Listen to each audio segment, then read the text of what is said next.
you're saying that effectively, but would yeah, so you don't do December gigs anymore because they got a different kind of crowd, you'd say. Yeah, we tend to sort of scale it back in December. So normally we've got our weekly Friday night gig, and the venue that we host that in do a lot of sort of Christmas parties. So we tend to take a step back from that one anyway. And then if we do get private bookings, we try to keep them early December. But yeah, we massively scale back from that point because as aside from the fact that it is our business, we also just do this for pleasure. We do this for the fun of it, and actually December we realise isn't fun. So actually, what's the point? We've never been massively greedy in all of this. So if it's not a fun gig, we just simply don't go back. And yeah, that's been our motto. So yeah, December we tend to just focus on our families and just have that time with them. Yeah, yeah. It's a bit of what's the thing? And it's about the audience. I mean, it's funny if one person has a good time, they're gonna bring a couple of friends along, and if they have a good time, they'll bring. And it may not like you get them straight away. They may even come a year later.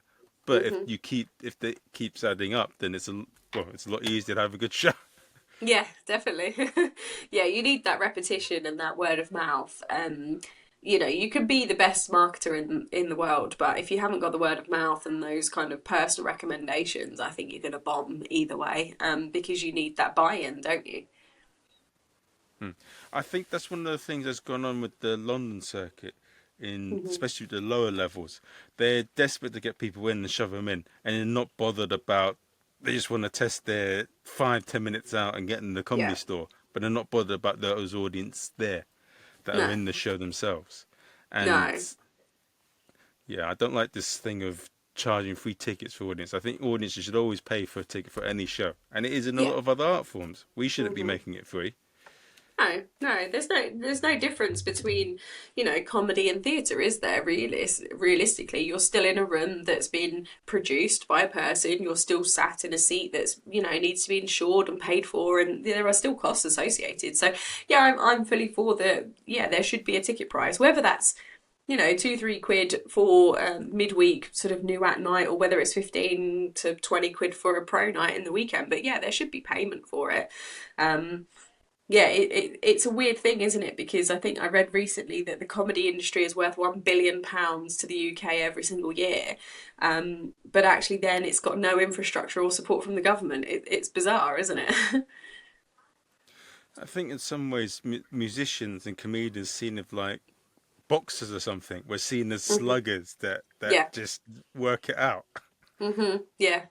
Yeah, you're just going to crack on and you're just going to do it anyway. I think there is a slight taking advantage of the fact that it's a passion, isn't it? Like you say, musicians and comedians, they do it for the passion. They do it because they just love to be in a room of laughter. They love to get that, Yeah. that feedback and things. But yeah, I think the government sort of do, and and the industry as a whole sort of take advantage of the fact that they're just going to keep plugging on because they like it. And similar to me and Jay, we've been doing this 7 years. It's not, it's not a full-time salary. It's not, it's not that kind of level.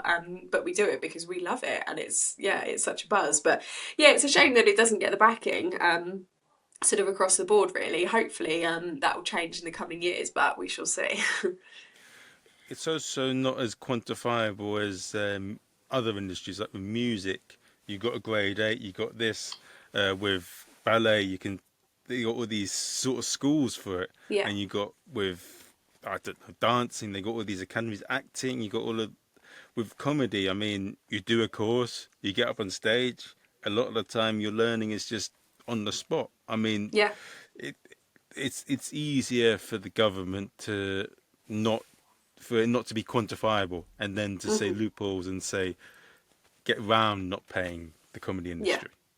Definitely, yeah, because like you say, sort of anyone, I'm not a comedian. I've never been a comedian. I don't have any desire to be a comedian. I don't like standing up on stage and talking to people. However, if I was to go to a course and sort of get approved on my course, then yeah, like you say, if you stand on one stage one time, you could potentially just say, right, I'm a comedian now. Doesn't necessarily mean you're any good. um, but yeah, it's a shame that it isn't quantifiable. It's a shame that it's um, yeah, not easy to sort of work out its full potential and worth for the UK and sort of what it is. But yeah, maybe that makes us the underdog. Maybe it makes us yeah, something to watch out for, because actually, you know, I always love I've been to big comedy shows, I've been to the big comedy festivals, I've been to Wembley to watch Lee Evans back in the day, and those kind of shows. But actually, comparison to the local comedy club is out of this world. I would go to a local comedy club over Wembley any day of the night. The atmosphere in these rooms is incredible, and I think that's where I'm a bit of a sucker for it. I'd keep going back. It's like, regardless of the money in it, I will keep going back because of that atmosphere. It's absolutely phenomenal. And I've also found with the big stadiums, if you're not on the bottom row or if you're not like 50 meters away, it's like you're watching them on TV. Yeah. Yeah, definitely. Yeah, yeah. I think that is a really niche thing about comedy, isn't it? Because if you go to a theatre show, it doesn't necessarily matter if you're at the nosebleed sort of section or right on the front row. You are within that room and you can watch it and you're immersed into it. Whereas, like you say, comedy, it needs to be sort of a community feel. You need to be in the room. You need to be effectively sat on the comedian's lap, don't you? Sort of to get that feeling. And yeah, and that's you only get that in these smaller rooms. Even with some of the rooms that we do, we've got one that's just over 200. Sometimes even at the back of that room, you can kind of feel that atmosphere has changed. But yeah, certainly it's so much better in these kind of small little black box rooms. Yeah, it's like a community. It's like it's more personable. You're not like Yeah. just another number. Yeah, definitely. Yeah. Yeah, because each night is so different and the MC will pick up on certain people. So by the end of that night there'll be callbacks to, oh, Phil over there who was a window cleaner, or or so and so over there that did, accounting or something like that. And it's a show with so many in jokes, isn't it? By the time you come away to explain it to someone who wasn't at the show, they probably wouldn't get the fact that that was funny at that moment. And that's the beauty of it, isn't it? Yeah. And with the when you started doing comedy in 2018, and like what it is now, what would you say? Yeah, how do you get the community vibe going? Because myself, I get nervous every time I put on a show. Like I'm trying Yeah. to see, have I said this to the wrong audience member? Have I said this? Like you Hmm. want to make it a community feel, and it's so important that I did an interview a while ago, and they run a festival, and they said the show starts before the show. The show Yeah. starts as soon as you get there, and that's Hmm. so true. Like if you Yeah. act a weird way to the audience, that could put them off and Yeah, dampen the definitely. experience. You have to Yeah. make them feel comfortable. It's so Yeah. important.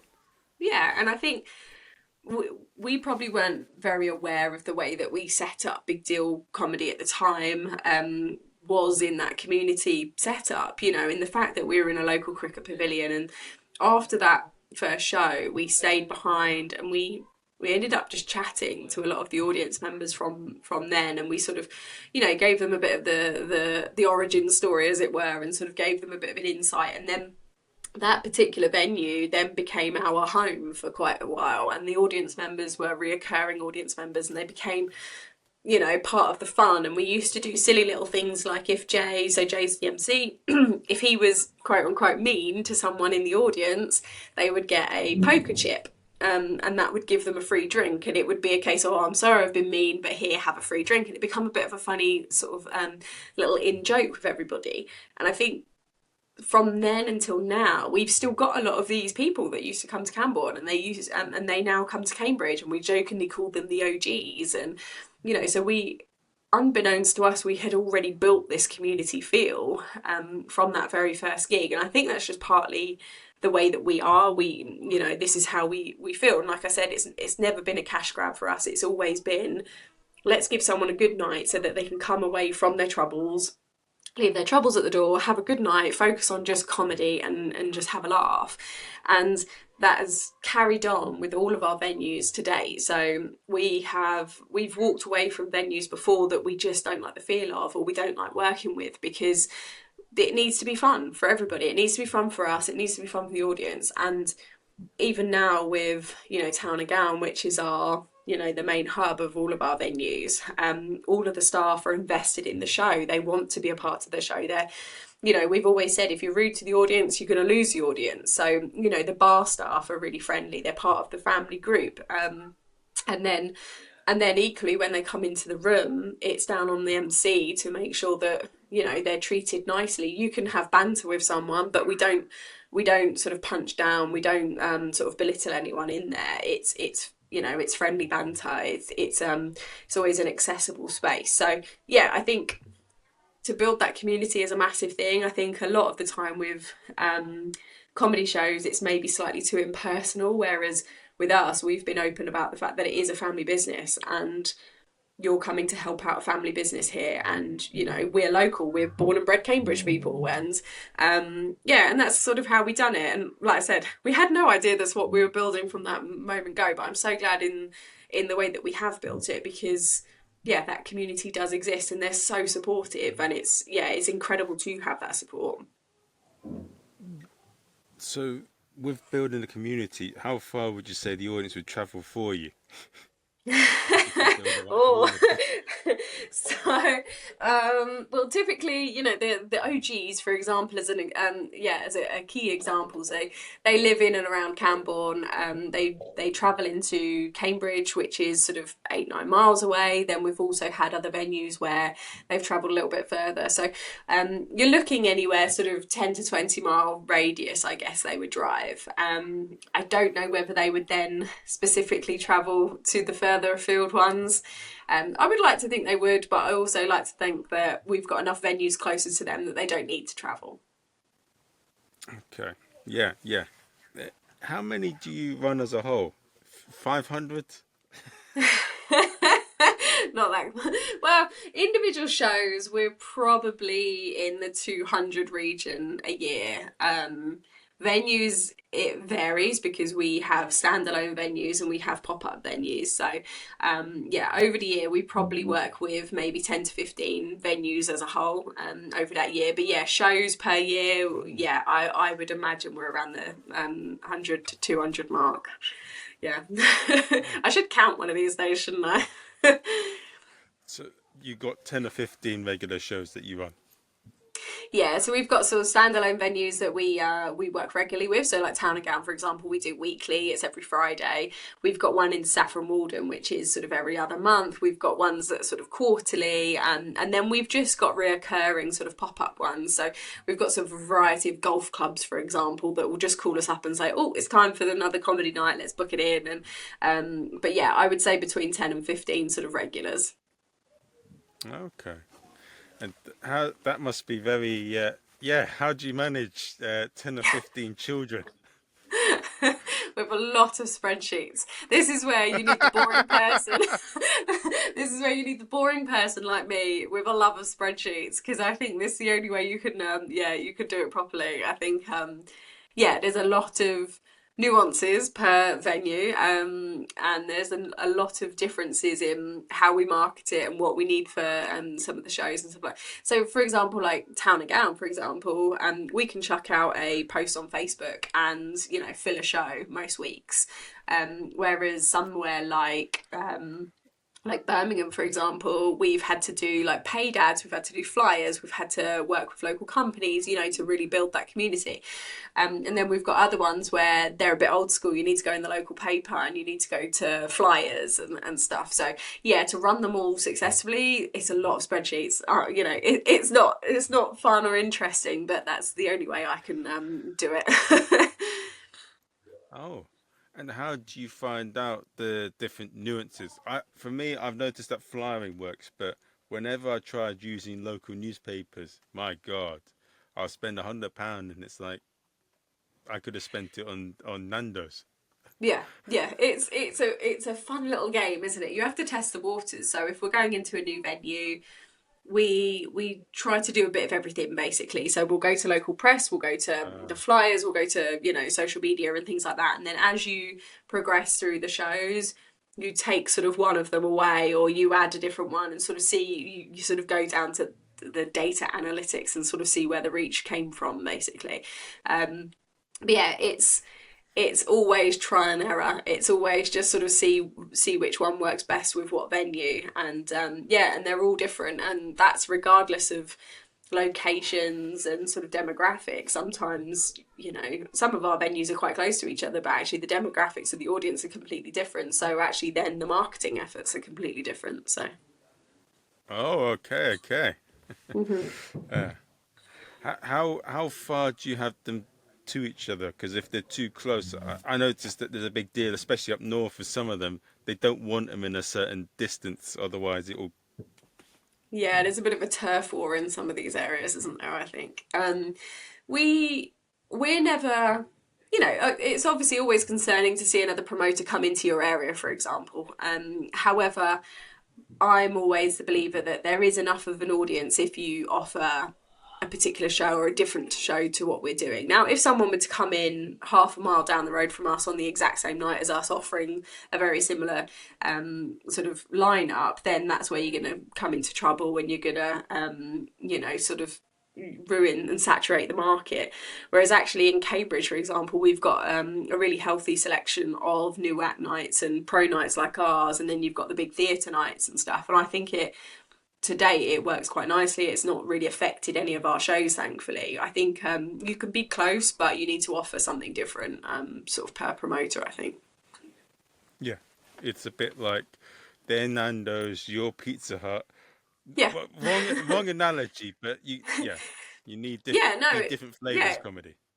yeah, definitely. Yeah, because some people are going to prefer our show because they like the type of acts that we've got. Some people are, not going to want to spend the money on our ticket prices, so they're going to want a new act night, for example. And and then you've got the more niche nights where it's more LGBTQT sort of focused or something like that. So we try to have a big diverse lineup, but there are dedicated nights to those kind of communities. So rightly so, their audience members are going to be within that community, I'd imagine. So yeah, I think if yeah, it's the Pizza Hut to Nando's.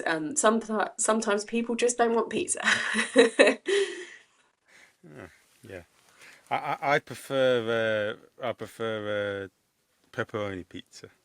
Yeah, yeah, yeah. I'm a classic. Yeah, pepperoni pizza or a meat feast, that'll do me. Oh, fantastic. Um, but one thing that that's a saying that's probably you probably get this question a lot, but what's it like running a comedy club with a sibling? Because there must be a lot of twos and fro's. People always say this sort of what's called quote that you don't work with your family, but that's I don't believe that at all. I Yeah. believe that you got to work with people you trust Yeah, and and I let you think know. that's the main that's the main crux of me and Jason. We trust each other. We've been, we've not had a bad life. I want to say that straight away, but we've had bad times, and we've always supported each other through those bad times. So we've had rough patches and things like that, and yeah, and we've always, like I said, we've always tackled those rough times with laughter and joking, and yeah, I think that's helped us run a business together without causing any major issues because we can call each other bad names one day and then just crack on the following day and no hard feelings.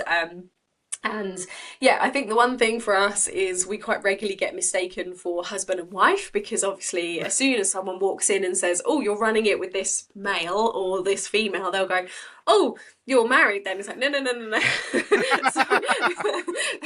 so, so yeah, there's a lot of conversation of like, no, no, he's my brother, he's not my husband. So I think that's the biggest trouble that we have. Realistically, yeah, but I think people have always found us a little bit bizarre because we are so close as siblings. It's most siblings aren't necessarily talking to each other every single day when they're grown ups, whereas we were doing that before running Big Deal. So yeah, to add in a passion that we're both really passionate about is yeah, it's just a nice little added thing for us. But yeah, for us it's yeah, it's never really caused us any issues, thankfully.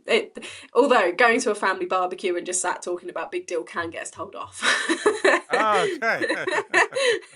We get told off by our respective husband and wives and our mum to sort of shut up and stop talking shop, basically. So Oh, I bet. But then except when they go and watch it. Oh yeah, exactly. Yeah, they could. I think they're all really proud of what we've been able to do, and they can see that we're so passionate about it. But yeah, there comes a time where they're like, "Wait, stop talking shop now. We're in a family situation." So we're like, "Okay, sorry, sorry, mum." Yeah, I find it occasionally I get a couple of I get my parents or a couple of relatives to come into the show, and Mhm. yeah, my mum's quite strict about this. I try and give her a discount or a free ticket. She says, "No, I'm paying." And That's nice. that's really nice. I really like that, and it's Yeah. I feel I feel a bit uncomfortable sometimes inviting friends or family. I Hmm. know yeah, I invite them occasionally, but I only invite them because I know it's a fun show that they'll enjoy. I Yeah. don't Yeah. invite them because I want them to. Yeah, one thing that happens Hmm. in comedy a lot, or I think happens in the clowning communities, is that they invite a lot of their friends to their shows, and it's a bit like Yeah. they're your friends. Keep them away from you. Like they're people you spend outside of it. Occasionally invite them Yeah. around, but don't keep hounding them. You're not really a friend or a good family member if you keep inviting them to your business. No, definitely not. And it wouldn't work that way in any other business, would it? So if you're working in any other industry, you're not necessarily going to be inviting your mum to your board meeting every other week, are you? So yeah, we're very similar. We have sort of certain shows that they come to, maybe if it's a big show or if, like you say, if it's an act that we know that they're going to love. But on the whole, they don't tend to come. They support us on social media. They support us on off stage, basically. So for me, I've got little children. So for my husband, his support comes through, being at home with the kids and and sort of making sure that they're looked after whilst I'm gigging. And for Jay, it's the same. Jess is at home with the kids and sort of making sure that they've got that support network at home. So yeah, for us, it's not. It's always lovely when they do come, but actually, it's not. Yeah, we don't see it as a negative if they don't. No. And would your kids ever give stand up a go? Well, my son is yeah, and well, I think both of them are natural born little jokers. I think just because it comes through the bloodline. I think, but yeah, I think my son is venturing into the world of YouTube and sort of desperate to get onto TikTok, but he's a bit too young for that at the moment. So I imagine yeah, there'll be forays onto the online sort of joking industry, but I don't yeah, I don't know whether I'd yeah, encourage them to go into comedy promotion myself. Yeah. I mean, TikTok definitely keep them away. There's a lot of good stuff in TikTok, but occasionally, once in every 20 videos, you're like, what the hell is this? Yeah, exactly. And it's just brain rot, isn't it? It's, I must admit, I love a bit of brain rot and I will just sit and doom scroll for a little while. I think everybody's a bit guilty of it. But yeah, because I know that my son would be on there for hours. So yeah, it's going to be quite a few years until he's allowed onto there.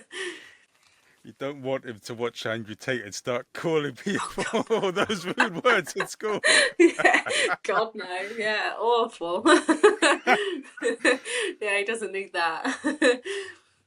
If he was wearing sunglasses at school and started, oh god, Yeah, yeah, he started telling me to get back into the kitchen or whatever it was. Yeah, no, no. yeah.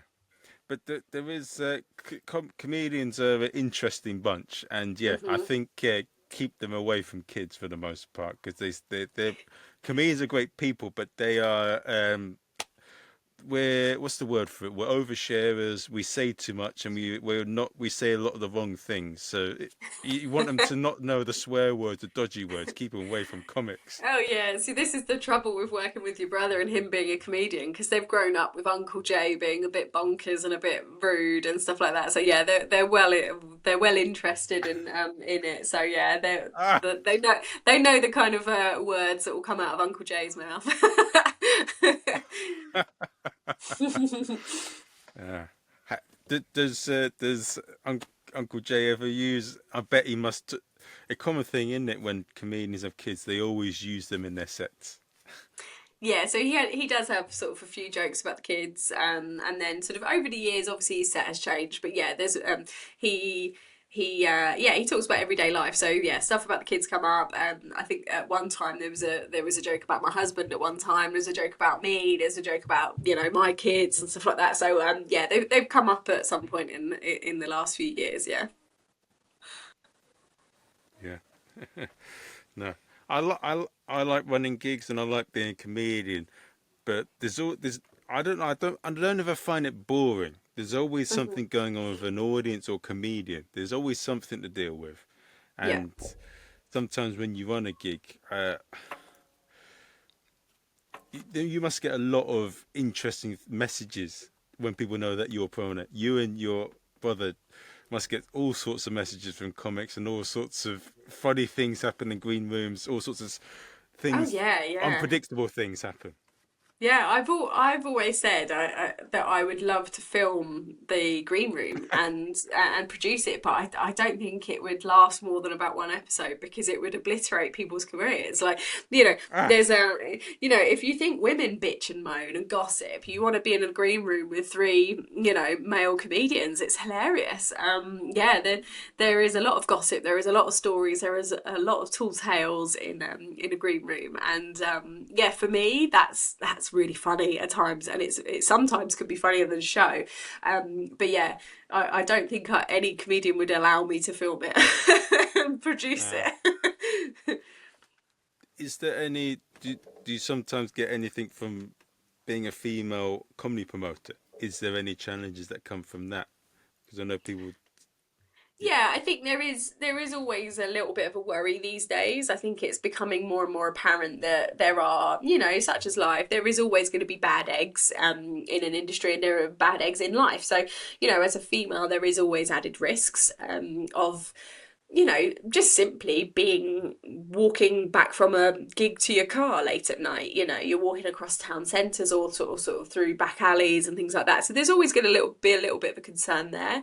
And then, sadly, more and more sort of dodgy comedians are being outed on the Facebook forums and things. And thankfully, touch wood, we haven't really we don't know that we've worked with any of these sort of bad eggs so far. So that's yeah, I've been quite lucky in that respect, and I think I never feel unsafe in these situations. But yeah, as a female, there is always added risk.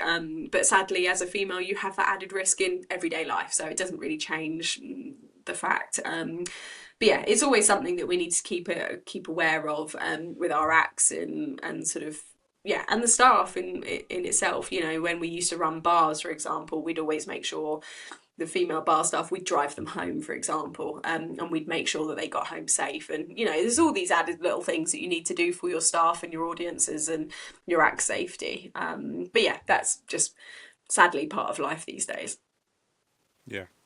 It's so when you're running a gig, what are things that you give barmaids and all that a lift, but what are things you put in place to create the right atmosphere for performers? What's your sort of thoughts on that? I know that Jim Howarth, if he notices a comedian likes certain sweets, he puts him in the green room.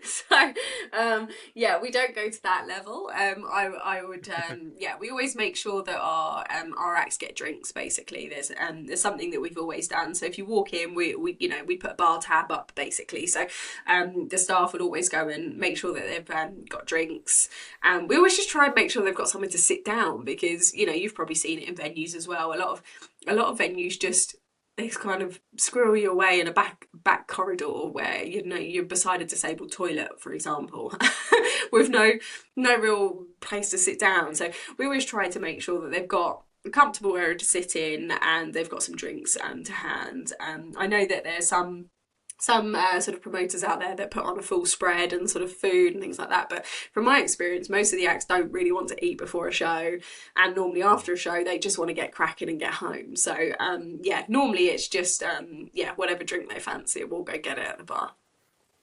Yeah, and they're often filled with McDonald's before and after the gig. Yeah, yeah. You either have them walking in saying no, I can't eat before a show, or you have them with like a takeout bag in their hand, and they'll sit in the green room and eat it. Yeah, diets of comedians aren't really recommended. No, it's awful. God, I think I've put on 3 stone just being a promoter, but just because of those late nights, you end up similar with us. Like the time that you get to the gig is normally the time that you're probably sat down with your family eating your dinner. So then you go all evening, and then by the time you come out at 10:30, it's service stations, isn't it? Or yeah, or fast food joints. So yeah, it's not healthy.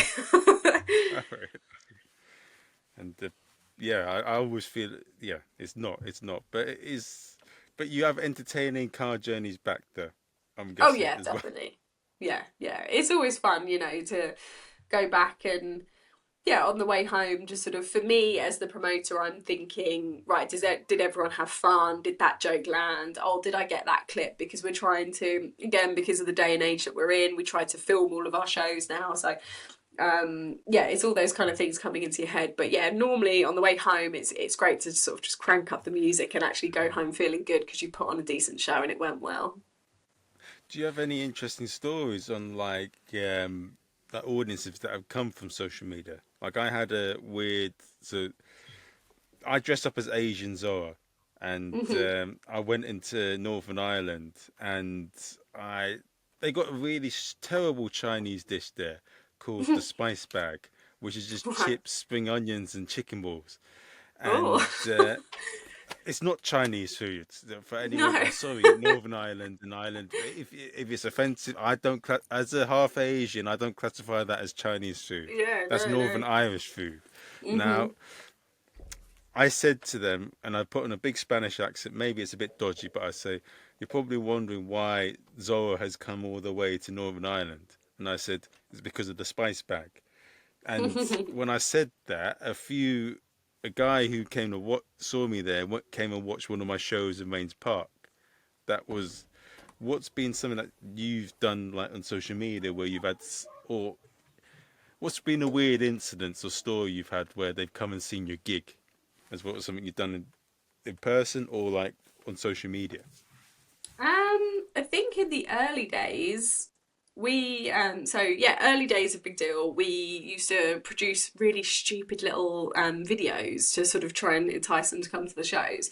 So it would always be we always ran with this kind of false ego of we were going to take over the industry, and we had this hashtag of hashtag the takeover because we found it really ironic that we were in a little cricket pavilion, and we were sort of working with this alter ego that we were going to take the industry by storm, and yeah, so a lot of our initial marketing at that time, when you have like I don't know 4 followers on Facebook, for example, where these really stupid little videos where I think I remember a Christmas one where Jay dressed up as John McClane from Die Hard, and he's crawling through like the viaduct, and it's like oh comedy's back now or something along those lines, and he finds a ticket to the comedy show, and then yeah, so a lot of the early days were just stupid stuff like that, and that would then prompt people to go, oh God, you guys did the stupid video, didn't you? Oh, we've come because of that. So yeah, we had a few sort of like that in the initial days. We don't tend to do those videos anymore just because we don't have the time to do them. And but yeah, so yeah, now there's not so many weird things. We used to have a time when so Jay was single, sort of in those initial couple of years of running Big Deal, and he used to get a lot of female attention. So there'd be a few audience members that would come because they simply fancied him, and then but then what they didn't realise was I was the one running the social media. Sort of channels, so they would message through Instagram going, "Oh, so great to see you!" Like, "Oh, no, no, here's my number," and I'd be like, "Yeah, cheers, delete." That is brilliant. Yeah, but yeah, then thankfully he met the yeah his lovely wife, and yeah, and thankfully everybody behaved themselves. So, but yeah, for a short while he was single, and I think all the local ladies realised it. So.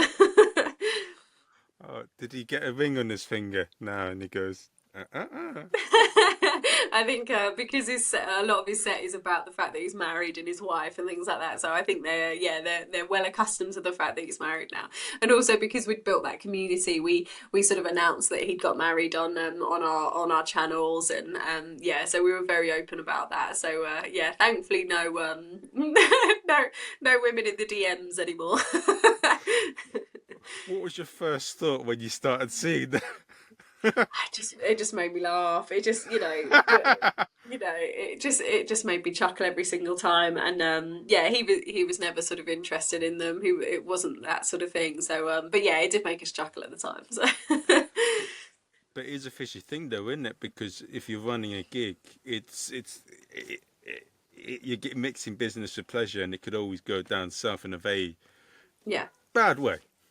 Yeah, and I've always sort of said like most women will fall in love, like like comedian, like sort of who are the comedians on oh I'm trying to think of his name now. He's dated basically every single model out there, and a Kim Kardashian, hasn't he? Oh, is it Pete Davidson? He's a weird looking fellow, isn't he? He's a weird, strange man, but he's funny. And I think most women will go for the funny guy rather than, some, Brad Pitt type or whatever. So yeah, I think it can become quite a tricky place to be being a comedian, because I think women fall for that funny character, and yeah, it probably can get some men into a lot of trouble. But yeah, thankfully not for us. Yeah.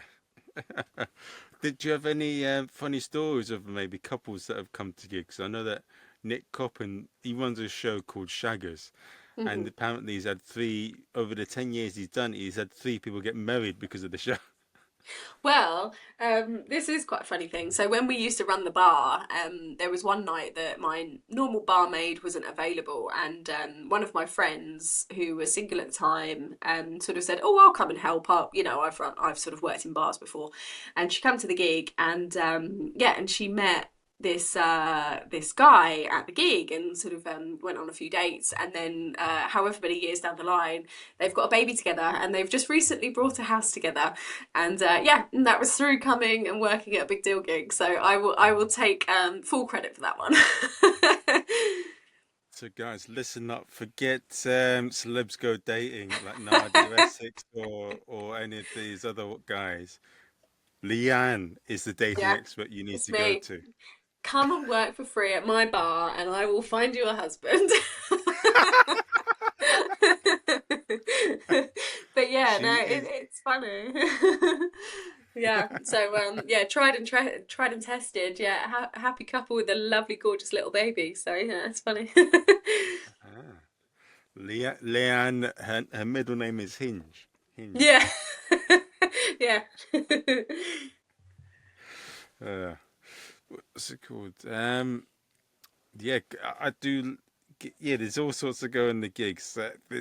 Yeah, I know that there's a couple of times where I run a dating show with Siobhan Dodd, and two of the comedians went on a couple of dates. Dog. That's the dog's trying to get some dating advice. Yeah. He will stop in a second. He's probably singing Bird or something. Hopefully you can cut that bit out. That He will bit's good. stop. I do prefer it if a dog's like that, though. I don't want a dog to be too friendly to strangers. Oh God, right. Well, this is the ridiculous thing about my dog. So he's part Jack Russell, so he will bark at anything. He'll bark at the wind, he'll bark at like a shadow and all the rest of it. And recently we had our bathroom ripped out, and it was a few days where the plumber was just in the house when we were out at gigs and working and things. And it turns out that the dog does not bark at the strange man coming into my house on his own. He laid down and showed his belly to the strange man. But when I walk in the door, he barks, and he then becomes protective. So yeah, he's absolutely useless guard dog, sadly. Oh, sorry. But Oh, yeah, but yeah, he could protect you from a gust of wind outside, but not a random person coming into their house. oh. Does he bark at random things on the TV as well? Yeah, so we found recently, so when you're watching like a program, if they've got like a dog bark, like especially like a kids program, sometimes you can kind of tell that it's like a manufactured bark, for example. And then there's other programs where they've actually used a clip of a dog barking, and he knows the difference. So yeah, if it's a clip of a dog barking, he will start barking at the TV. But yeah, typically it's things like people walking past the door, or a bird going past the window, which is slightly annoying because we've got a lot of windows in our house. So yeah, any excuse to bark, he will be barking, sadly. I remember I watched Friday Night with Jonathan Ross, and he Hmm. brought his little pug on stage. And when the Yeah. pug saw itself on the TV, it started barking at itself. Yeah, I love it. Ah. Now, with with two things I want to ask in this, what would you say is a surprising thing that works in terms of getting people into comedy gigs? Like for me, one thing that I found that works, which I was a bit surprised that works, is flying through people's doors to an extent, but not Hmm. in the summer, not in the summer, but in the No, autumn. nothing works in the summer.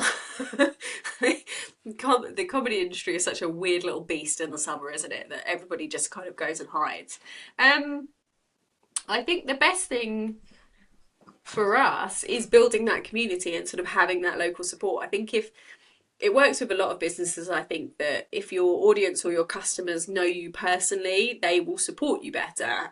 Whereas actually, the sort of slightly faceless sort of comedy promoters maybe struggle slightly more to sort of build that following and sort of get those audiences in those initial days.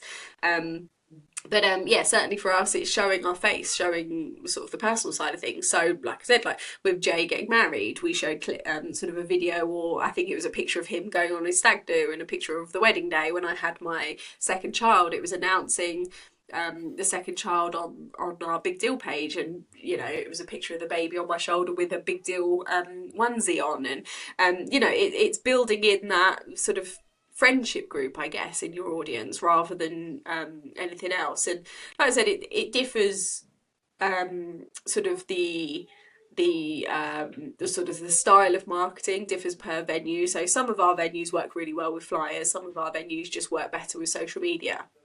Um, so yeah, that completely differs. But yeah, building that community is the biggest thing I think that has built our success so far. Okay. And what's your way of keeping no, just treating them well and putting on good shows?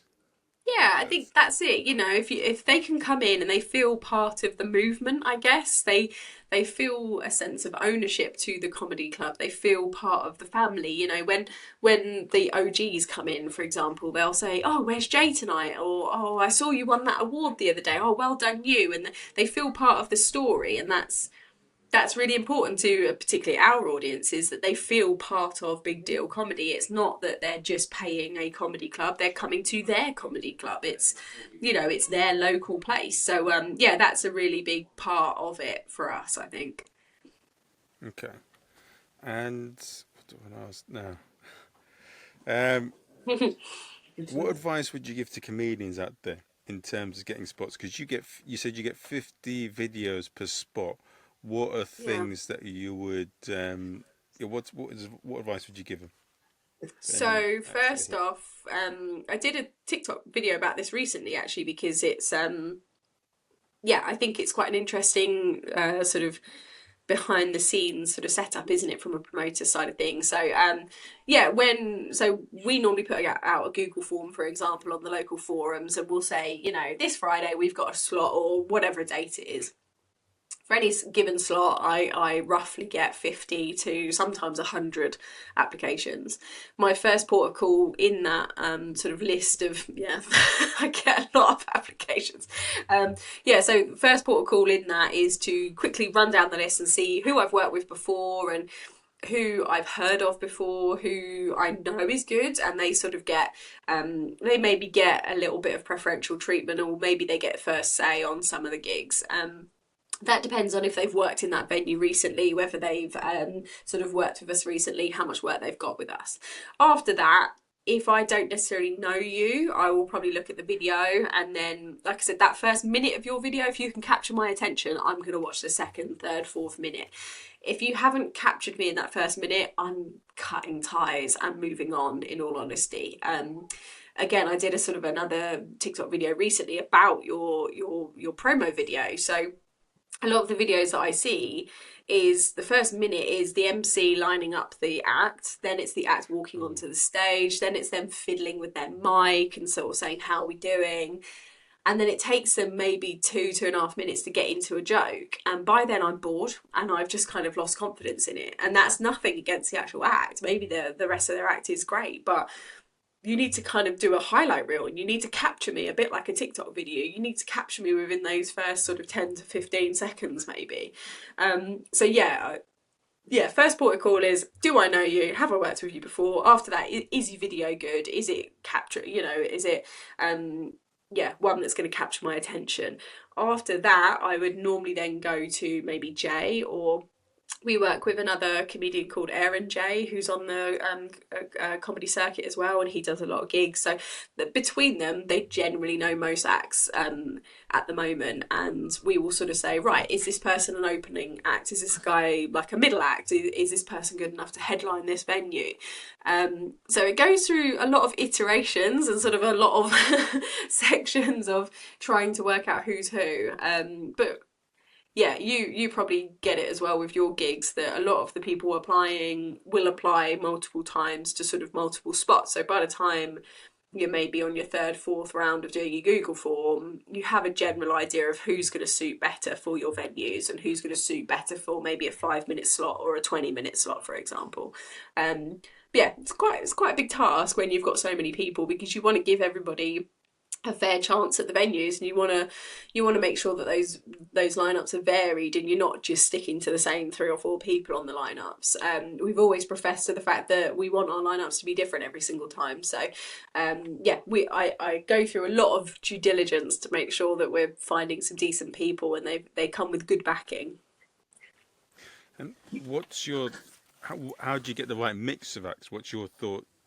What's your process for that in terms of, for me with a show, this may be a bit odd, but I think for me the acts that I consider the most important whenever I run a show is the MC and the opener. I've always found if the show starts well, the rest of the show tends to be easier.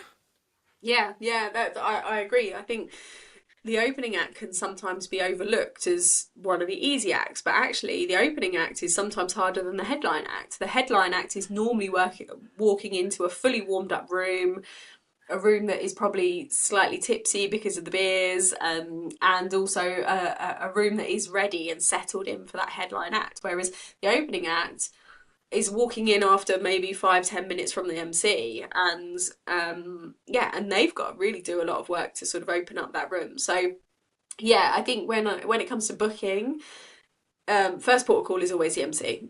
So we're quite lucky in that Jay is our a sort of resident MC. So normally it goes to him, and then if he's not available, it goes to, I've got sort of a tried and tested sort of group of MCs that I rely on. So it then goes through sort of those, and then that also then sways how my lineup goes, because the MCs are slightly different in their own right. So and then it tends to go either opening or headline act first. The middle act is, we kind of tend to use it as a trial spot. So that's for those kind of acts where I necessarily haven't seen them live, I haven't seen them, maybe they haven't got a video, and we were able to give them a little spot to sort of see how they land in that particular room. Especially our Cambridge room, it's a really lovely, friendly room, so that's a really lovely trial spot to give someone.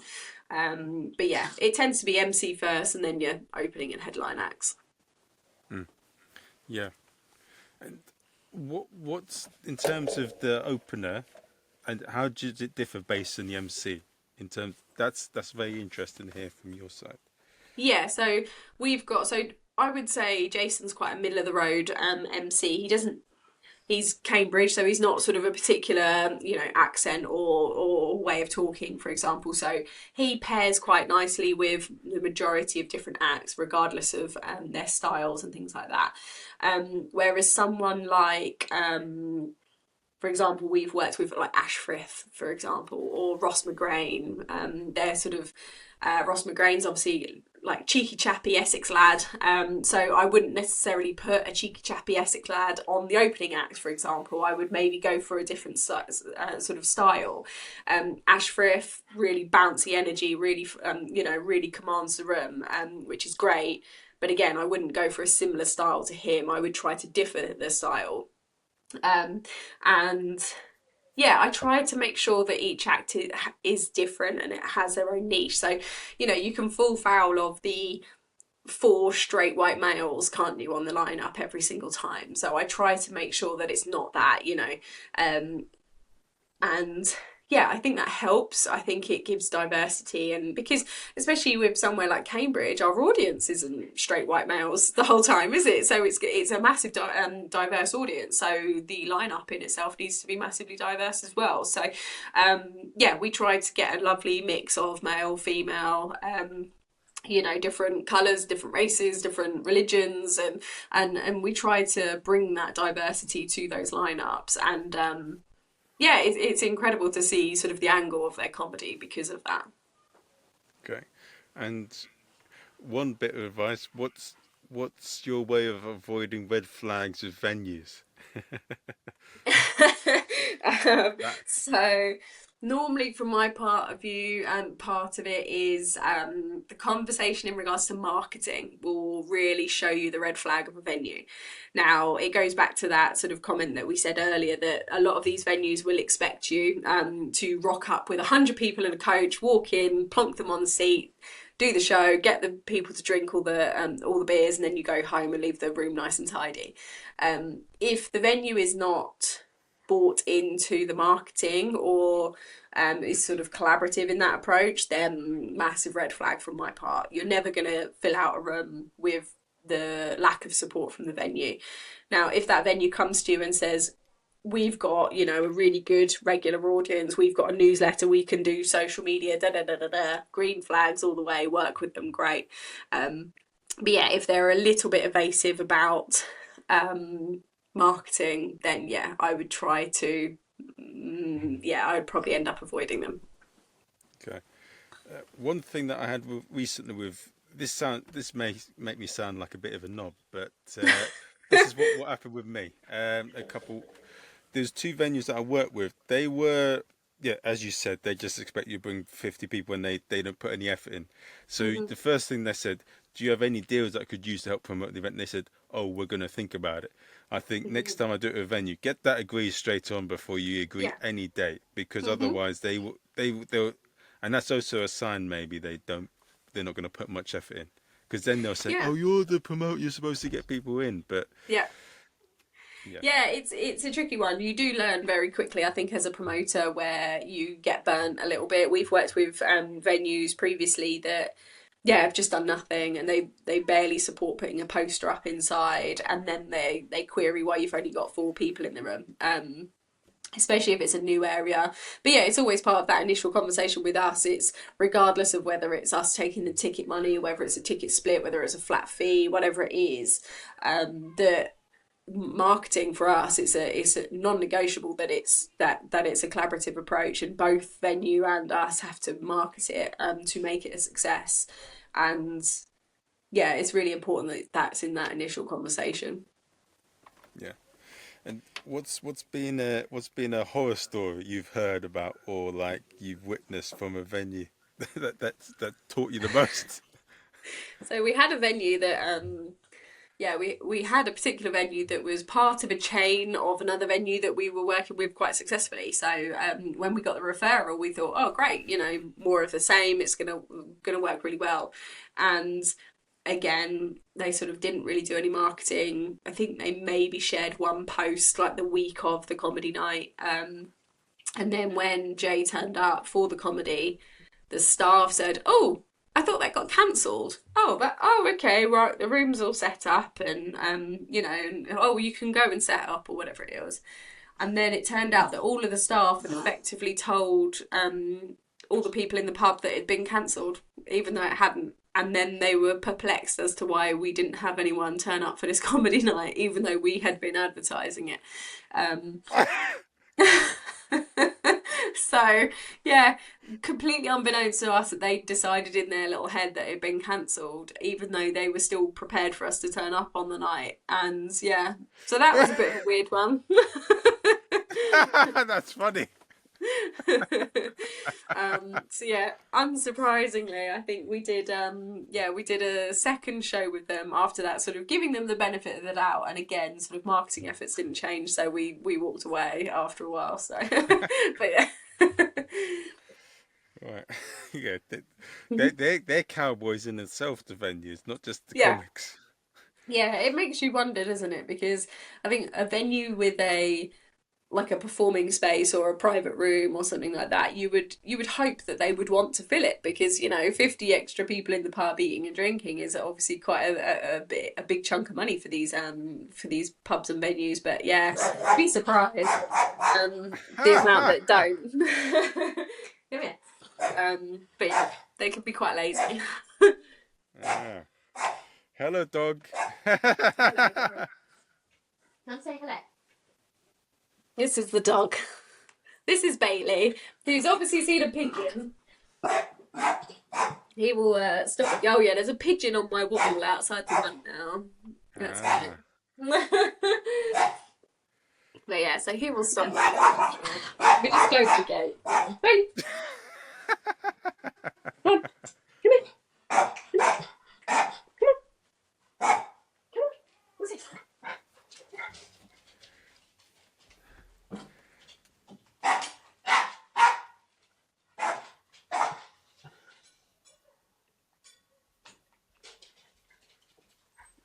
Hopefully, he will calm down now. But I don't know. We might have pigeon barking. That's all right. Now, for anyone that's listening in now, how do they find out about you? So all the usual sort of social media pages we are on. So we're on Facebook, Instagram, TikTok. We are on X or Twitter these days, but we don't tend to use it. And we're also on YouTube, and we've also got a website. Across the board, you search for Big Deal Comedy, and you will find us. Please, I would love for some more TikTok followers because that is clearly where the world is going these days. But yeah, if you want to follow us, yeah, please do search for Big Deal Comedy. Yeah, pop by, guys, if you're ever around that region. Um, and I hope you've enjoyed the episode. You know where to Yes. go. Um, give this episode a review on Amazon or iTunes if you liked it. And if you like it even more, you can support the podcast on Patreon. But most importantly, yeah, I hope you've enjoyed, Leanne. You know where to go. Our next guest is going to tell us about the Vernac scene in South Africa. So I hope you've enjoyed it, and I'll see you guys soon.